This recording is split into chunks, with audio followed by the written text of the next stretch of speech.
The snow had been falling for hours. Thick, slow flakes drifted through the air like bits of torn paper. Outside the train station, a teenage girl sat hunched on a bench, her hands buried deep inside her sleeves. Her name was Maya, and she hadn't eaten since yesterday morning. People hurried past her, coats buttoned, scarves pulled high. Not seeing her, or pretending not to, the city was loud with footsteps, luggage wheels, and the sharp hiss of buses pulling away, but Maya felt trapped in a quiet bubble of cold and hunger. She had 3 crumpled dollars in her pocket. At IT wasn't enough for shelter, barely enough for food, but it was something. She stood up, walked into the small coffee shop across the street, and pressed her frozen fingers to the counter. "1 small coffee, please," she whispered. The woman behind the counter nodded, poured it, and slid it toward her. The cup felt warm, too warm, almost sacred. Like holding a piece of sunlight, she turned to leave. She saw him, an older man, sitting just outside the shop window, slumped against the station wall. His coat was thin. His beard was wet with melting snow. He was shaking. Something inside her tightened. She could have walked away. She probably should have. But she didn't. She stepped outside, knelt beside him, and held out the cup. "Here," she said softly. "It's warm." The man looked up, startled. His eyes were tired but kind. "You sure?" he asked. Maya nodded. "I can get by." He smiled faintly, took the coffee, and wrapped both hands around it like it was the first real thing he'd held in days. "Thank you," he whispered. "You have no idea how much this means." Inside, the warmth of the shop lingered on her skin, but the moment she stepped back into the street, the cold found her again. Her thin shoes soaked through. Her body trembled. She sat under the awning of the train station, watching strangers disappear into the night, and whispered to herself, "You did the right thing." Then she curled up and closed her eyes. The next morning, she woke to a voice. Miss, are you all right?" Blinking through the gray light, she saw the same man, the one she'd given coffee to, standing in front of her. But he wasn't wearing the same tattered coat. He was in a clean jacket, holding a thermos and a paper bag. He smiled. "I was hoping I'd find you again." Maya sat up slowly, confused. You look different." "I had a rough night yesterday," he said with a small laugh. "Didn't expect to meet someone kinder than half this city." He handed her the bag. Inside was a sandwich, a muffin, and a bottle of water. "I can't take this," she said. "You can," he replied. "You gave me something when you had almost nothing. Let me return the favor." As she ate, they talked. He told her his name was Thomas, and that he'd lost his wife 2 years ago. Since then, he said, he'd been searching for a way to make a difference. Something that mattered. Maya listened quietly, sipping from the thermos. She told him bits of her own story. Not everything, but enough. That she'd left foster care 6 months ago. That she was trying to find work. That nights like last night were her normal. Thomas's eyes softened. "You've been through too much for someone your age." Maya shrugged. "It's okay. I'll figure it out." But her voice cracked a little when she said it. That evening, as the sky dimmed again, Thomas asked if she'd be around the next morning. "Maybe," she said, not wanting to promise. He nodded. "If you are, meet me here. Same spot." Then he walked off, disappearing into the snowfall. Maya thought about not coming back. People made promises all the time that didn't mean anything. But something in his tone felt genuine. So she stayed.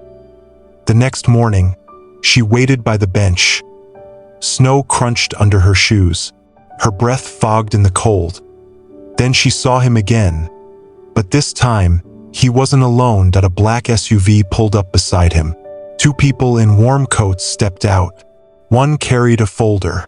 The other smiled and waved at Maya. Thomas approached, holding a cup of coffee. For her this time. "Morning," he said.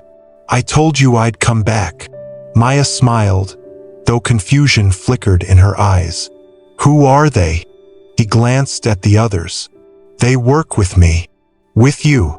Thomas took a deep breath. "I wasn't completely honest with you yesterday. I am part of a housing charity called Homestart. We help young people find places to live, jobs, training, things that can rebuild a life." Maya blinked.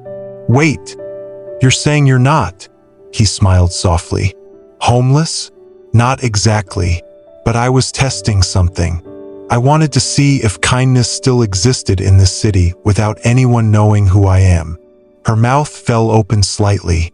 "So you gave away your last few dollars to a stranger," he said, finishing her sentence. "And I couldn't forget it." He handed her a card. "Come with us. We'll help you get back on your feet." If this story touched your heart, please like, share, and subscribe to Kindness Loom. Maya followed them hesitantly. They drove across the city, through streets she hadn't seen in months. Not since she'd started sleeping rough. When they pulled up in front of a small building painted pale yellow, she stared through the window in disbelief. It wasn't big, but it was clean and warm. Inside, she saw a kitchen, bunk beds, shelves lined with donated books. "This," Thomas said quietly, "is one of our youth homes. We help teens like you find stability again. No conditions, no judgment." Maya didn't speak for a long moment. Then her eyes filled with tears. "I don't even know what to say." "You already did," Thomas replied. "You said it yesterday, when you handed me that coffee." Over the next weeks, Maya settled in. She found a part-time job at a grocery store nearby, started classes in the evenings, and sometimes she'd walk past that same bench at the train station, just to remember how far she'd come. One afternoon, Thomas stopped by to check in. He noticed a small cup sitting on the windowsill of her room, a simple white paper cup. "You kept it?" he asked with a smile. Maya nodded. "It reminds me that kindness doesn't disappear just because life gets hard." He looked out the window, snow drifting again across the glass. "You'd be surprised how many people forget that." She smiled softly. "Not anymore." Weeks later, Thomas invited her to speak at a small charity event. Nervous but proud, she stood at the microphone, her hands shaking slightly. "I used to think kindness was something people gave when they had extra," she began. "But now I know it's something you give even when you have nothing left." The room went quiet. A few people wiped their eyes. She continued, her voice steady. "That one cup of coffee didn't just warm someone's hands. It changed my life." After the event, Thomas stood beside her, smiling like a proud father. "You did well," he said. Maya looked at him, her eyes glimmering. "Thank you for giving me a chance." He shook his head. "You gave yourself that chance. I just happened to be there. Before you go, wait till you hear what happens next. Stay with us." A year later, Maya became a youth mentor for the same charity.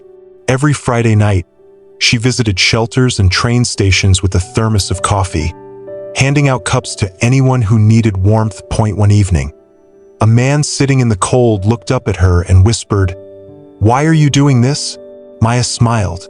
"Because someone once did it for me." If this story touched your heart, please like, share, and subscribe to Kindness Loom, where we bring real stories of kindness, courage, and second chances.